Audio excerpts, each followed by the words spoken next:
Saudara, demo menolak tunjangan anggota DPR pecah di berbagai kota. Unjuk rasa menjadi gambaran betapa kecewanya rakyat kepada negara dan wakil rakyat. Karena di saat ekonomi yang sedang tidak baik-baik saja, PHK di mana-mana, biaya hidup tinggi, DPR yang notabene adalah wakil rakyat justru mendapat tunjangan fantastis. Lalu akankah kebijakan gaji dan tunjangan ini bisa dikaji ulang? Dan benarkah demo DPR juga sebagai kritik karena DPR tidak bersuara keras terhadap polemik kebijakan pemerintah? Dikarenakan semua partai politik ini sudah satu gerbong dengan pemerintah.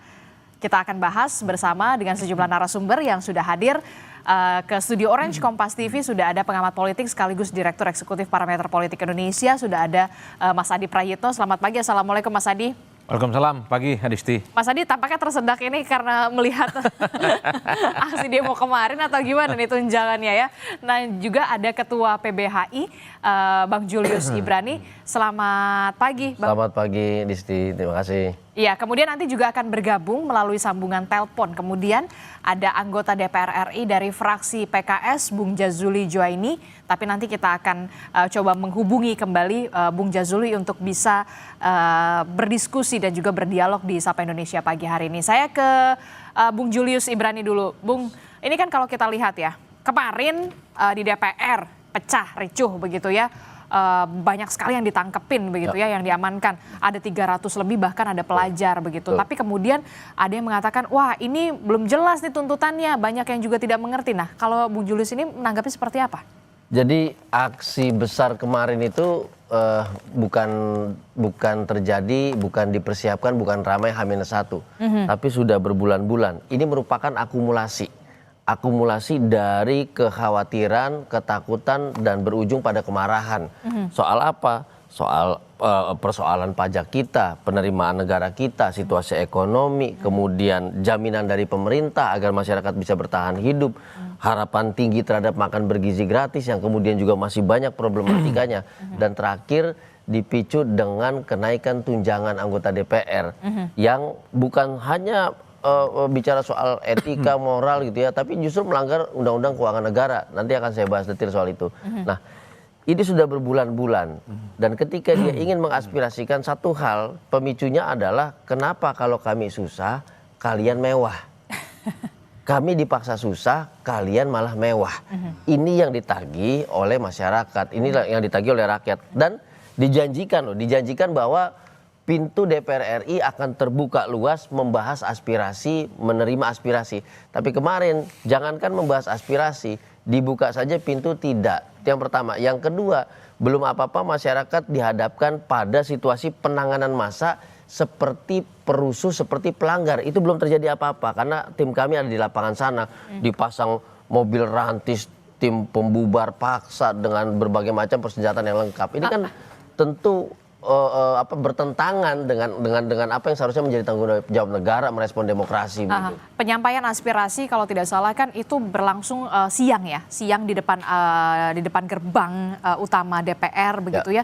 Tapi kemudian kok ya sudah dipukul mundur begitu ya, sudah dipukul mundur, disemprotkan gas, semprotkan water cannon begitu ya, sampai akhirnya mundur sampai akhirnya bergeserlah ke belakang. Betul. Di gerbang Pancasila. Nah, ini bagaimana temuan PBHI soal itu? Yang perlu kami sampaikan adalah apa yang sering kita lihat ya di video pas terjadi kericuhan dan segala macam, itu sebetulnya dampak. Tapi kalau kita mundur ke belakang, kami melihat ada semacam prakondisi, gerbang-gerbang dilumuri oli dan segala macam. Ada orang warawiri seolah-olah memperhitungkan berapa banyak orang yang akan datang, bagaimana cara memukul mundur. Dan yang ketiga adalah mari kita lihat perlengkapan dan peralatan yang digunakan oleh aparat kepolisian. Apakah itu untuk menjaga hak demokrasi yang namanya kebebasan berpendapat, atau justru untuk memblokade agar tidak terjadi kebebasan berpendapat, tidak terjadi kebebasan untuk berkumpul, menyampaikan aspirasi kepada DPR. Nah, yang kami lihat sejak awal settingannya memang bukan untuk mengakomodasi aspirasi itu, tapi bagaimana caranya sesegera mungkin mereka berkumpul dalam hitungan 2 atau 3 jam, dibubarkan, dipukul mundur, dan tidak lagi berada pada etalase jalan protokol utama itu, sehingga tidak lagi dilihat masyarakat, tidak lagi diliput media dan segala macam. Nah, ini pola yang sudah kami lihat, bahwa kalau memang anggota DPR sedang berkumpul, tidak menghendaki ada kerumunan massa, sesegera mungkin dia pukul mundur dan kemudian dipindahkan ke belakang. Ini kami sudah lihat, presidennya sudah berkali-kali, sudah banyak gitu kan. Termasuk Dalam juga satu berarti tahun Anda ingin mengatakan reaksi yang dilakukan Ya. oleh pihak keamanan begitu sedikit berlebihan. Bukan hanya berlebihan, satu dia melanggar ketentuan di dalam pengendalian massa, ketentuan di dalam peraturan internal tentang bagaimana merespon aksi demonstrasi, bagaimana menetapkan eskalasi penggunaan yang menentukan penggunaan peralatan, perlengkapan dan pendekatan.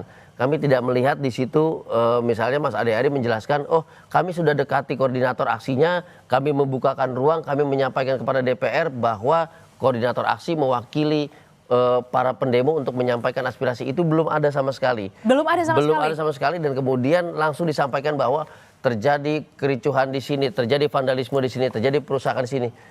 Hilir yang disampaikan, yang kemudian disampaikan juga bahwa ini oknum-oknum tertentu yang tidak beridentitas.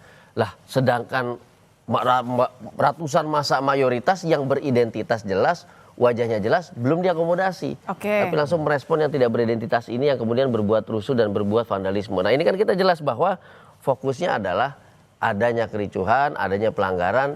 Jadi fokus tentang aspirasinya ini yang ditinggalkan.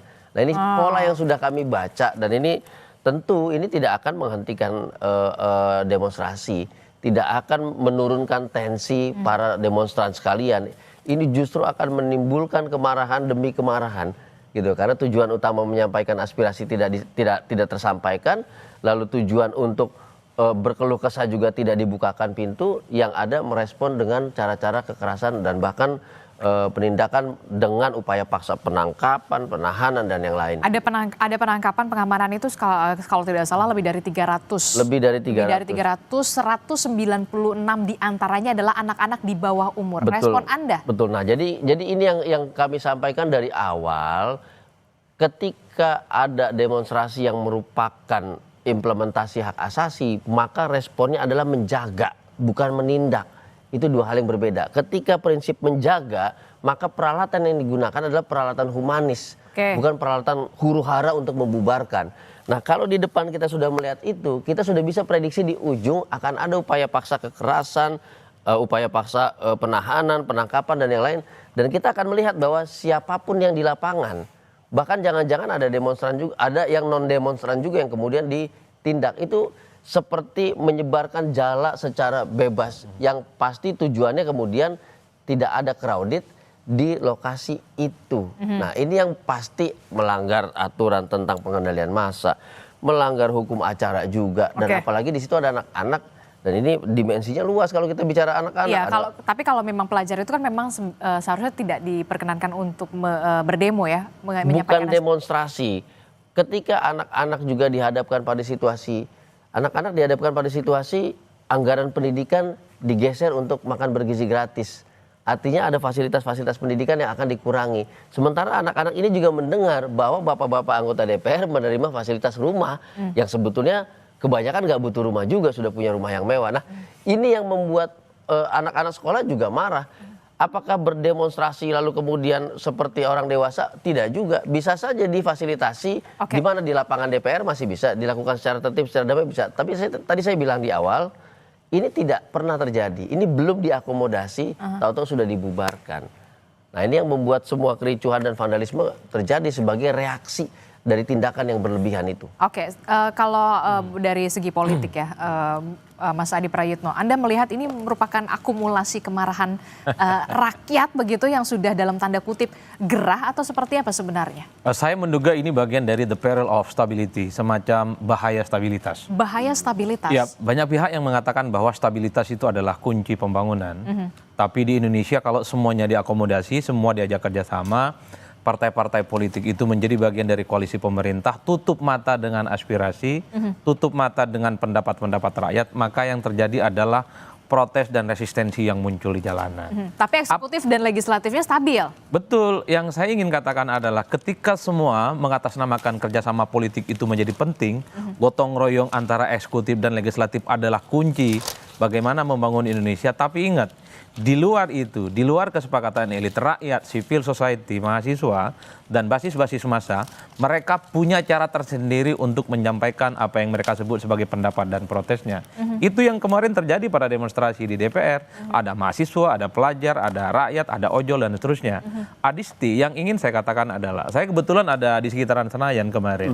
Ini adalah model aksi demonstrasi yang agak berbeda dengan demonstrasi-demonstrasi yang lazim kita saksikan di Indonesia. Apa perbedaannya? Biasanya kalau demonstrasi di Indonesia, kalau dia adalah aktivis mahasiswa atas nama BEM, Ya. BEM Indonesia, BEM Nusantara, BMSI, dan asosiasi-asosiasi yang terakomodasi dalam kelompok-kelompok aktivis mahasiswa, ataupun misalnya aksi demonstrasi yang dilakukan oleh kelompok-kelompok buruh yang katanya nanti mereka akan demo tanggal 28. Ya. Nah, kemarin kita itu sulit untuk mendeteksi, tidak ada bendera besar yang mereka pancangkan sebagai satu kesatuan bahwa mereka itu berasal dari satu organisasi dan kepentingan yang sama.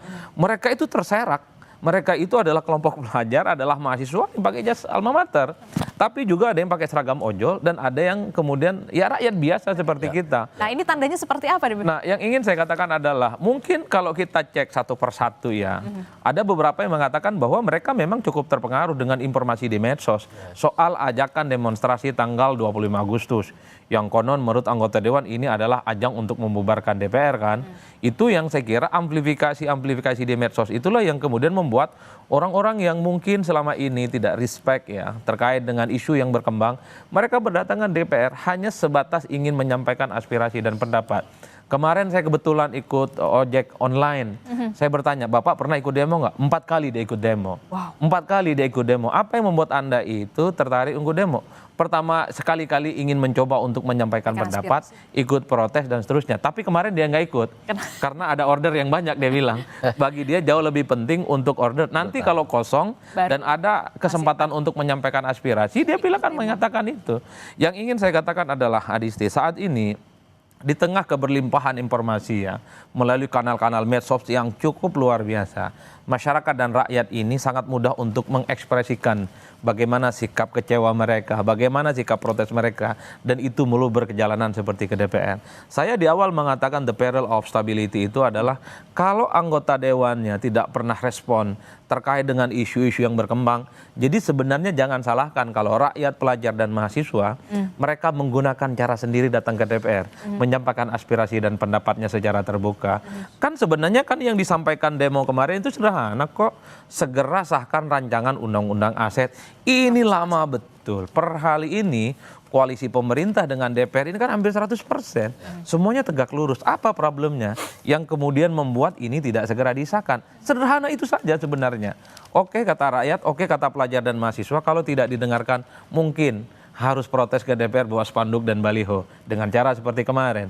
Atau misalnya tuntutan-tuntutan lain soal ya tunjangan ya. Kalau saya sebenarnya sebagai peneliti soal tunjangan DPR 50 juta ataupun dari 4 juta yang soal BBM jadi 7 adalah hal alamiah karena anggota dewan ini kerjaannya banyak ya. Tapi karena ini tidak mampu dijelaskan dengan baik kepada publik jadi ribut. Satu sisi di tengah orang susah cari pekerjaan, tapi kok kemudian muncul berita-berita anggota dewan tunjangannya banyak. Adisti, periode ini anggota dewan 2004-2029 itu tidak mendapatkan rumah dinas. Ya. Kita tahu bahwa DPR sebelumnya dapat rumah dinas, jadi nggak perlu duit 50 juta setiap bulan. Kalau sejak dilantik kemarin, awal-awal DPR 2024-2029 mengatakan bahwa akan ada tunjangan untuk kawan-kawan DPR gitu, entah itu ngekos, entah itu ngontrak atau sewa hotel, karena mereka nggak dapat tunjangan mungkin tidak akan segaduh ini. Kan sebenarnya 50 juta itu untuk mengganti rumah dinas yang sebelumnya. Sebagai kompensasi. Sebagai kompensasi. Ini terputus komunikasinya. Ada komunikasi yang tidak clear di sini menurut Anda. Betul. Begitu dari anggota dewan yang dikomunikasikan kepada masyarakat dan juga publik menurut Anda. Betul, di antara sekian banyak besaran jumlah tunjangan yang diributkan itu adalah yang 50 juta. Kalau anggota dewan periode 2024-2029 dapat rumah dinas, enggak ada angka 50 juta itu per bulan, Adisti. Itulah yang saya kira sejak awal mestinya kesekjenan DPR itu speak up ke publik. Sebagai bentuk kompensasi dewan itu nggak dapat rumah dinas, mereka ada yang disebut dengan uang tunjangan. Cari rumah, cari kontrakan. Kalau di sekitar Senayan, Ben Hill ya Nggak Kita udah- cukup, memang nggak cukup itu. 50 juta dengan asumsi tiap bulan misalnya 3 juta kalkulasi anggota dewan, harus ngekos di Ciputat itu di tempat kita, ngekosnya di Bekasi, ngekosnya di Depok. Tapi kan nggak apa-apa, transportasi publik sekarang sudah jauh lebih bagus begitu ya. Nah. Bisa naik kereta, bisa naik LRT, bisa naik Ya, MRT ya, begitu. tapi sebetulnya begini, Adisti, Mas Adi, persoalan angka itu menjadi sensitif karena dia sebetulnya dalam konteks Undang-Undang Keuangan Negara nomor 17 tahun 2003 pasal 3 ayat 1 dia menegaskan bahwa setiap proses dan hasilnya dia harus menciptakan rasa keadilan. Itu penting, ini tegas sekali jawabannya, dengan memperhatikan rasa keadilan dan kepatutan. Kalau memang rumah Kalibata dan Ulu Jami belum layak renovasi, kalau memang mau ada tunjangan, maka rumah-rumah itu dijual untuk mengganti tunjangan itu agar tidak di Ciputat tapi lebih dekat lagi, kan itu ya. Wacana ini tidak ada. Jadi ada aset. Aset ini kemudian bukan aset yang menjadi aset profit, asetnya liability loh ini.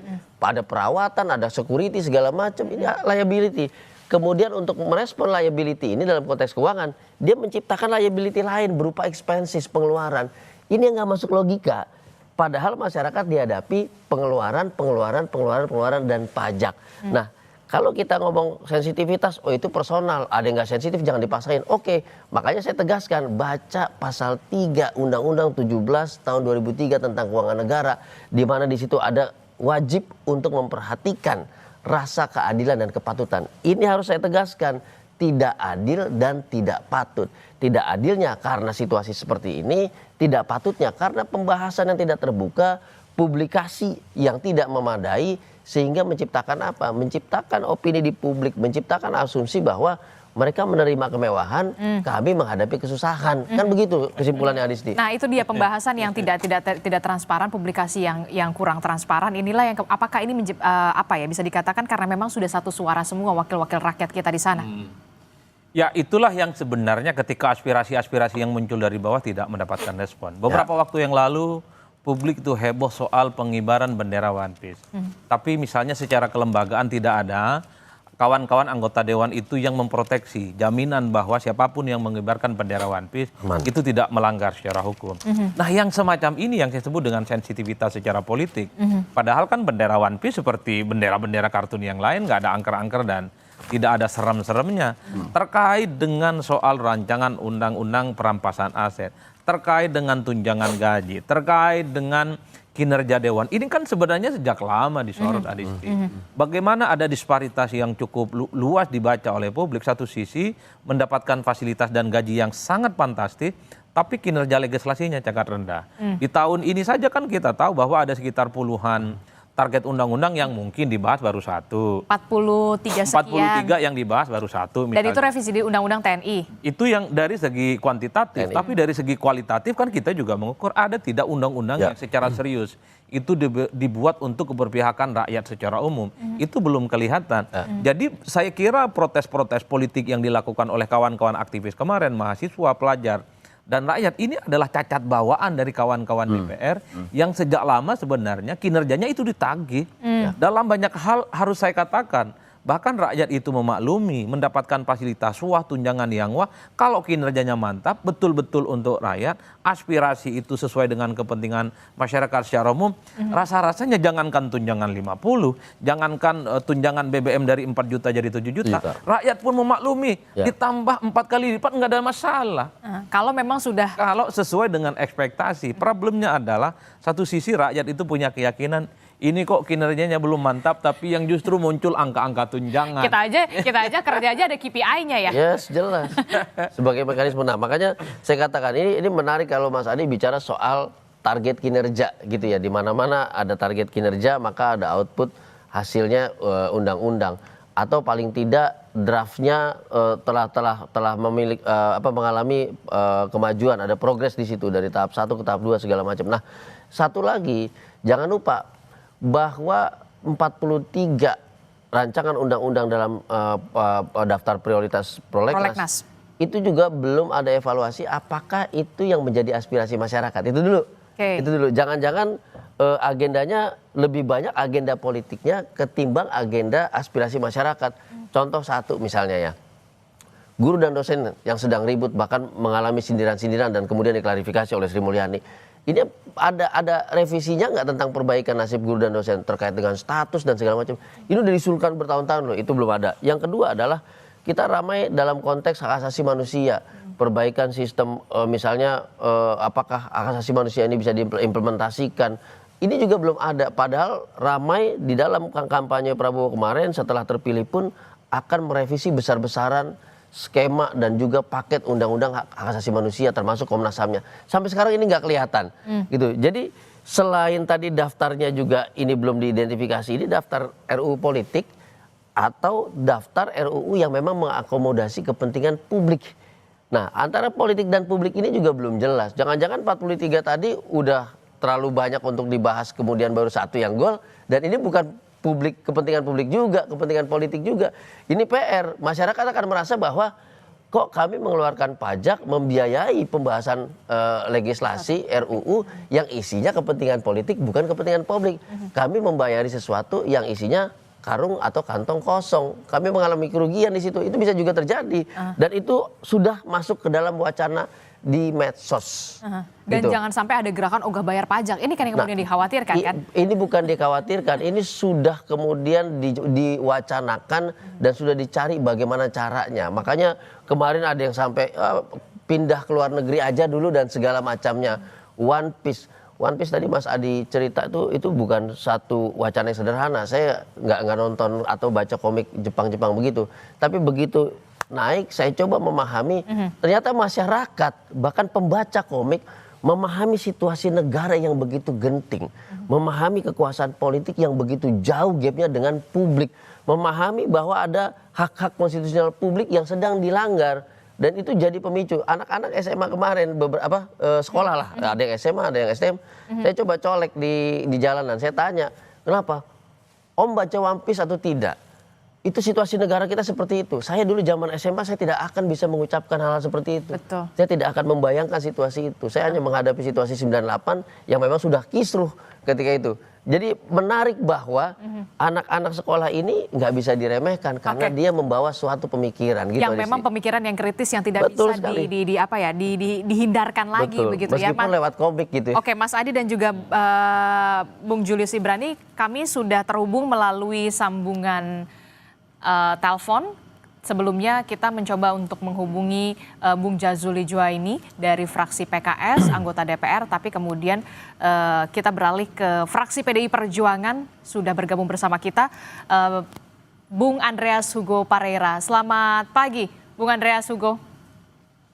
Selamat pagi Adisti. Iya, Bung Andreas, akhirnya kita bisa ngobrol lagi ini setelah minggu kemarin saya sempat juga menghubungi Bung Andreas, tapi kemudian membahas soal yang sama ini ternyata ya, masih soal tunjangan DPR. Nah, dari DPR sendiri, dari fraksi PDI Perjuangan sendiri, melihatnya seperti apa responnya ini soal tunjangan yang lagi-lagi dipermasalahkan oleh warga gitu ya, masyarakat begitu, karena kecewa begitu sampai demo kemarin pecah. Bung Andreas Hugo ada di mana tuh? Saya dari pagi waktu itu dua hari lalu ya. Dari pagi sampai siang itu ada di DPR, setelah itu kami ada rapat di partai itu.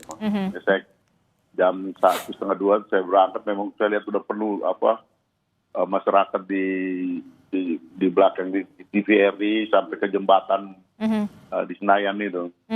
Memang ya, kalau saya pendapat dengan apa yang disampaikan tadi singgung oleh Mas Adi kalau tidak salah, soal akumulasi dari berbagai situasi yang saat ini terakumulasi dan kemudian terekspresikan dengan DPR ini sebagai salah satu sasaran. Tapi banyak hal yang mungkin ada di masyarakat, yang masyarakat merasakan ada ketidakpuasan yang kemudian ya DPR ini salah satu hal yang kebetulan aja gitu, dalam arti ada yang menyampaikan soal tunjangan dan dari situ itu menjadi seperti bensin yang disiram ke api gitu. Karena sudah ada di masyarakat. Sebelumnya kita lihat soal munculnya bendera One Piece, terus kemudian ya hal-hal yang sudah terekspresikan di masyarakat. Saya kira ini perlu tidak dilihat kasusnya saja, gitu. Tapi harus dilihat ini sebagai suatu fenomena yang perlu diperhatikan lebih dalam jangka yang lebih panjang. Tapi yang kemudian tapi yang kemudian lagi ramai ini kan lagi soal tunjangan DPR. Anda sebagai anggota Dewan sebenarnya setuju nggak sih ini tunjangan Anda ini dinaikkan, atau kemudian Anda juga sebenarnya nggak setuju-setuju amat tunjangan Anda dinaikkan, Bung Andreas? Ya, itu sebenarnya saya di dalam pembahasan sebelum di Kompas TV ini juga saya jujur aja saya sebenarnya tidak terlalu memperhatikan juga gitu ini soal tunjangan kita dari dulu. Masuk DPR juga tidak pernah tanya gaji kita berapa gitu. Ya dalam proses ini keputusan itu ya tidak ada di anggota per anggota gitu. Tetapi itu dilakukan ya kalau di DPR itu masih di Banggar dan di Kementerian Keuangan kemudian disampaikan. Tapi secara kelembagaan di DPR yang namanya tunjangan ini memang dari dulu sudah ada gitu. Nah, yang namanya biaya perumahan itu ya kalau dulu ada rumah dinas, ya setelah tidak dapat rumah dinas, ya kemudian dapat tunjangan perumahan ini. Soal besarannya itu terus terang saya tidak terlalu tahu persis hitungannya. Itu yang mungkin yang melakukan itu pasti antara Kementerian Keuangan dengan Kesekjenan dan di DPR itu dengan BURT biasanya. Tapi dengan melihat adanya demo begitu ya, reaksi yang diberikan oleh masyarakat sampai demo ini pecah begitu ya di DPR, Anda merasa secara individu sudah tepatkah kemudian Kementerian Keuangan, Banggar DPR untuk menaikkan tunjangan bagi anggota Dewan di saat ekonomi yang sedang tidak baik-baik saja, Bung Andreas? Saya kira kemarin sudah diputuskan untuk dibatalkan gitu, Mbak. Kemarin sudah diputuskan untuk dibatalkan kalau tidak salah apa yang disampaikan oleh Pak Dasko kalau gitu.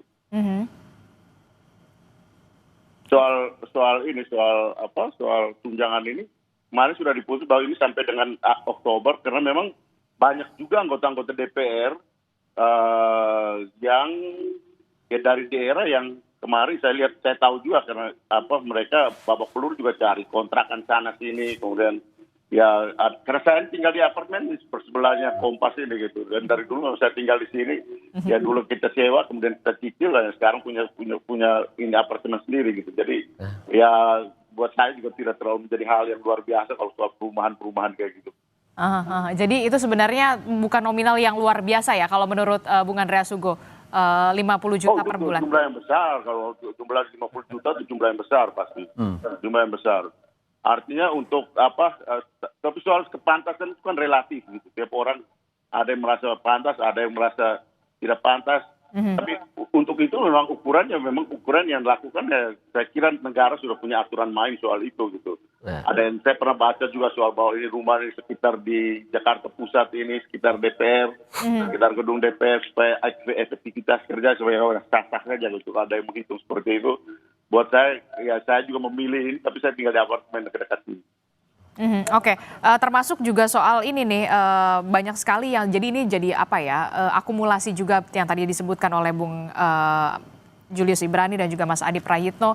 Ini adalah bentuk akumulasi kemarahan begitu ya. Nah, yang kemudian dipertanyakan lagi adalah ini kan rumah rakyat ya, yang seharusnya masyarakat juga bisa mengadu begitu ya kepada wakil-wakil rakyat begitu. Apakah nanti saya sih berharap ada pertemuan lah, komunikasi yang bisa dilakukan baik dari pimpinan DPR dengan teman-teman yang kemarin juga sempat mendemo atau segala macam. Apakah nanti benar-benar akan ini terwujud atau tidak? Nanti kita akan jeda dulu, usai jeda kami akan kembali. Tetaplah bersama kami di Sapa Indonesia Pagi. Bagaimana tunjangan DPR yang kemudian kita tahu saat rakyat menolak kenaikan tunjangan DPR ini, demo terjadi di depan DPR pada 25 Agustus 2025. Ini masih membahasnya bersama Mas Adi Prayitno, kemudian ada Bung Julius Ibrani, kemudian di sambungan telepon masih ada Bung Andreas Hugo. Bung Andreas Hugo masih menyambung. Halo Adisti. Iya, Bung Andreas Hugo, seperti yang kita tahu 25 Agustus 2025 Ketua DPR dari fraksi PDI Perjuangan, Puan Maharani mengatakan memang siap menampung aspirasi. Nah, bentuk menampung aspirasinya itu semacam apa? Apakah sudah ada pertemuan yang sudah dilakukan oleh pimpinan DPR bersama dengan teman-teman yang kemarin berdemo untuk bisa menyampaikan aspirasi mereka ditampung secara terbuka, secara tertib begitu ya. Seperti kalau kita lihat kemarin revisi Undang-Undang TNI kan juga sempat pimpinan DPR juga sempat membuka komunikasi dengan sejumlah aktivis waktu itu di revisi Undang-Undang TNI. Nah, bentuk menampung aspirasi yang dikatakan Puan Maharani ini seperti apa? Apakah sudah terlaksana atau seperti apa?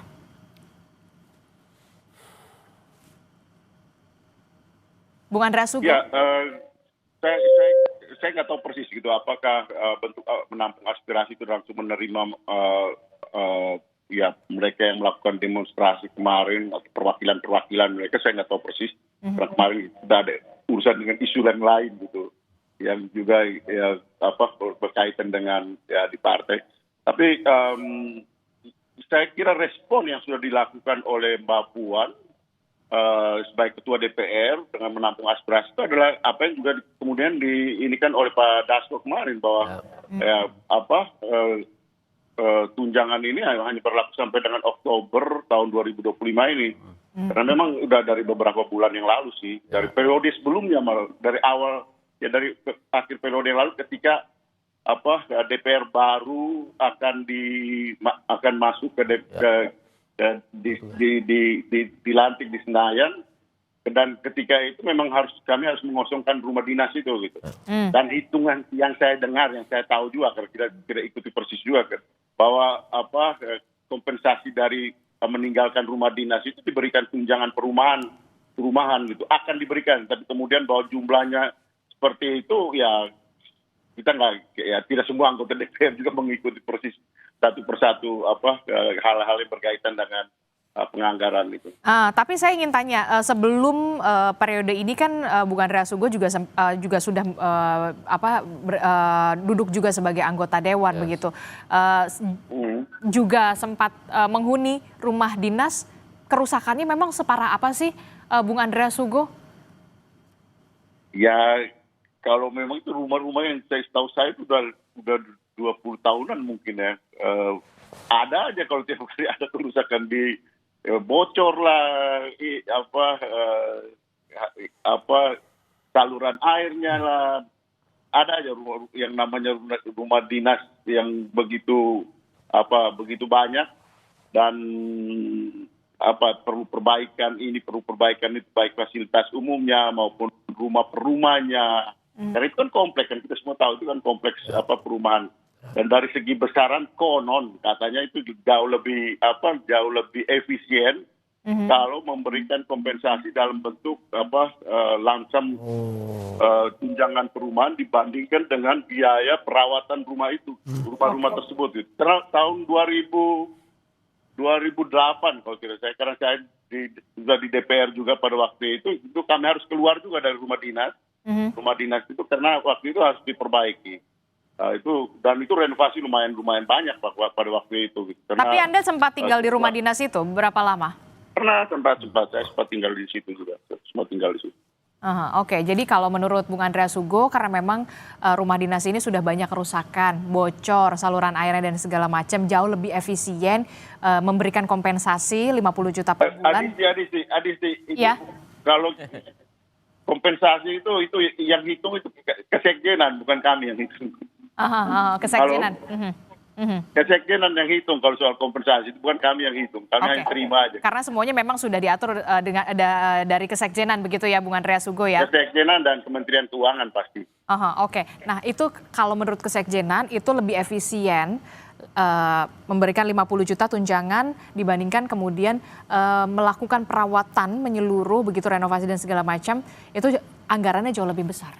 Jadi gini, nih kalau kita yang nyicil rumah gitu ya, yang bangun rumah pelan-pelan dari awal, ini kita punya satu ungkapan, Adisti, rumah yang tidak ditempatin itu akan mudah rusak dan cepat hancur. Selalu begitu.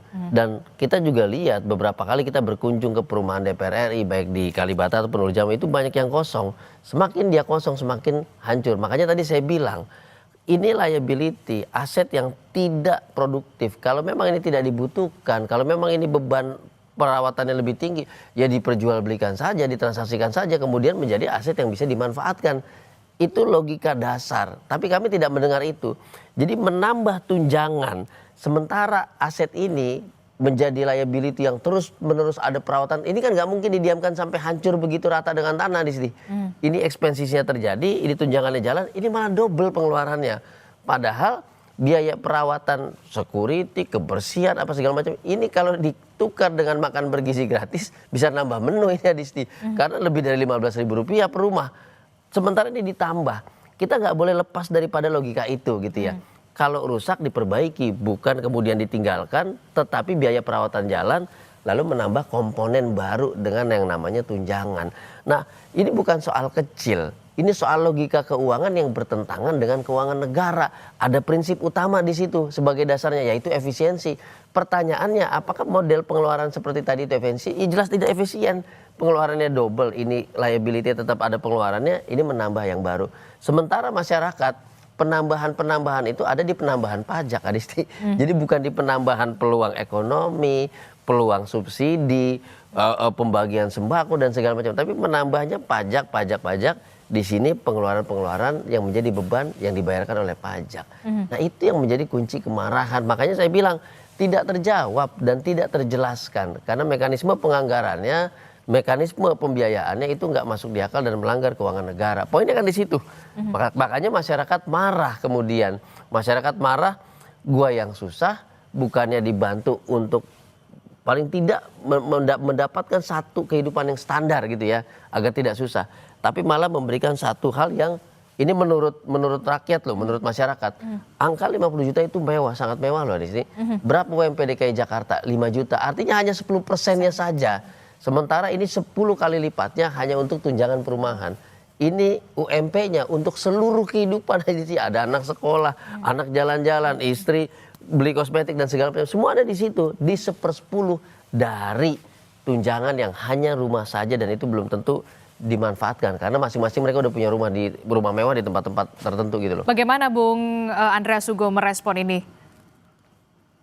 Bung Andreas Hugo? Respon yang mana nih? Respon yang ya, mana? Karena kita, kalau kita tadi dijelaskan oleh Bung Julius Ibrani dari segi logika keuangannya begitu ya, termasuk juga PDI Perjuangan, kita harapkan juga masih bisa kritis di sana begitu di DPR, Bung Andreas. Ya jujur, saya secara pribadi logika keuangan, hitungan keuangan saya tidak terlalu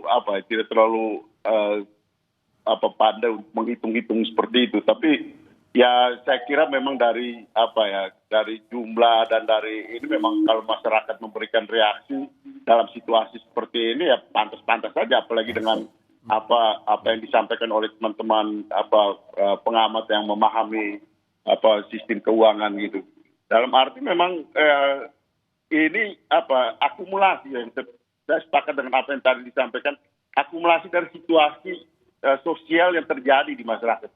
Ini kalau tidak kalau dilihat ini hanya sebagai kasus, akan muncul juga kasus-kasus yang lain gitu. DPR ini kebetulan kena di dalam situasi ini, dan yang terjadi pada DPR gitu. Kemarin kalau misalnya One Piece itu juga tidak diberikan respon yang pas, itu juga akan berkembang. Ini kan akumulasi yang terus bisa terjadi kalau grand policy-nya ya, kalau kebijakan secara nasional, kebijakan secara umum itu bisa mengatasi berbagai persoalan. Kenapa? Karena persoalan ekonomi itu akan selalu menjadi pemicu terhadap persoalan-persoalan sosial dan politik yang berikut gitu. Dan ingat peristiwa yang terjadi tahun 98 gitu. Nah, di sini kan fenomena ini harus dilihat sebagai suatu persoalan secara umum. DPR ini kebetulan menjadi sasaran yang sasaran empuk ketika di dalam situasi seperti ini. Jadi ya menurut saya jangan hanya dilihat kasusnya, tapi harus dilihat fenomena secara keseluruhan. Yes. Okay. Jadi artinya ya saya sebagai anggota DPR saya memahami respon dari publik yang begitu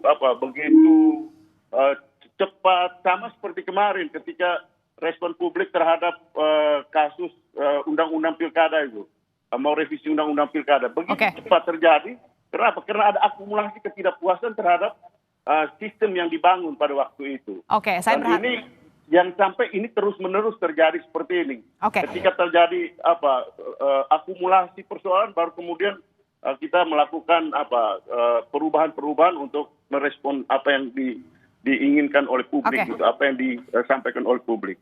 Saya harap Bung Andreas Hugo dan juga teman-teman lainnya, begitu rekan-rekan anggota Dewan juga masih bisa melihat dan juga masih bisa mendengar apa yang kemudian menjadi keresahan dari masyarakat dan juga menjadi kekecewaan dan bisa menampung aspirasi rakyat sebagai wakil rakyat, begitu ya. Termasuk Deddy Sitorus, Bang. Gimana? Termasuk Deddy Sitorus, Bang, biar sikapnya sama kayak Bang Andreas. Sikap yang mana yang sama nih? Sikap terhadap tunjangan ini, Bang. Ya, kita harapkan. Biar karena ada pernyataan dari Bang Deddy Sitorus yang kontraproduktif dengan apa yang menjadi concern masyarakat. Jadi kalau kita mendengar statement dari Abang ini, masyarakat tenang karena ada dukungan, ada kesamaan persepsi, ada kesamaan atas rasa keadilan. Nah, sementara anggota Abang yang lain, Deddy Sitorus, itu mengeluarkan statement yang berkebalikan untuk tidak mempersamakan anggota DPR dengan rakyat jelata. Ini tentunya juga menimbulkan kemarahan, Bang. Padahal sikap Abang ini sudah sempurna sekali di mata masyarakat. Kan begitu? Baik. Kita tentu saja berharap... Oke. Terakhir, Mas Adi. Sorry, saya sambung. Ini kalau di DPR ini kan tiap anggota, tiap fraksi. DPR ini bukan lembaga yang homogen. DPR ini lembaga yang heterogen. Ini beda dengan lembaga kepresidenan, pemerintahan yang satu garis gitu. Tapi kalau DPR ini kan lembaga yang heterogen kan. Orang bisa berbeda pendapat di sini soal ini. Baik. Dan itulah negara demokrasi. Baik. Saya ke Mas Adi Prayitno untuk closing statement. Mas Adi, setelah melihat penjelasan dari Bung Julius Ibrani, kemudian Mas Andreas Hugo, kita berharap apa yang diresahkan oleh masyarakat, kekecewaan masyarakat ini bisa didengar, ditampung aspirasinya seperti Bung Andreas Hugo dan juga rekan-rekan yang lain. Ya, saya kira soal tampung aspirasi, saya kira sejak lama kawan-kawan DPR ini kan selalu ngomong. Setiap ada protes, ada resistensi dan perlawanan dari kelompok-kelompok civil society. Tapi seringkali yang menjadi concern publik soal isu-isu kerakyatan, soal kebijakan-kebijakan yang pro dengan rakyat itu kan seringkali jauh panggang dari api di sini. Artinya yang ingin saya katakan adalah bahwa ketika ada isu-isu yang strategis menyangkut kepentingan bangsa secara umum, menyangkut hajat hidup rakyat Indonesia, saya kira bukan hanya didengarkan dan bukan hanya ditampung. Yang paling penting adalah bagaimana dia itu bisa berwujud sebuah kebijakan sehingga protes-protes itu tidak muncul kembali. Harus kita akui di tengah dunia digital yang sangat luar biasa, medsos yang sangat luar biasa, rakyat punya cara untuk melakukan protes dan perlawanan ke anggota dewannya. Melakukan protes kepada siapapun yang dinilai merugikan masyarakat secara umum. Artinya ketika rakyat kemudian bersuara, dia melampaui partai, dia melampaui fraksi, dan dia melampaui anggota dewan. Itulah yang saya sebut jalan ninja, jalan sunyi yang seringkali ditempuh oleh kelompok-kelompok kritis. Bagaimana suaranya itu bisa disampaikan ke publik. Di medsos sudah ngomong, melalui kanal-kanal media sudah ngomong, tapi tidak didengarkan. Maka satu-satunya cara adalah dengan cara konvensional. Turun ke jalan, bawa spanduk dan menuntut sejumlah aspirasi yang menurut mereka hanya dengan cara itu suara mereka itu akan didengarkan.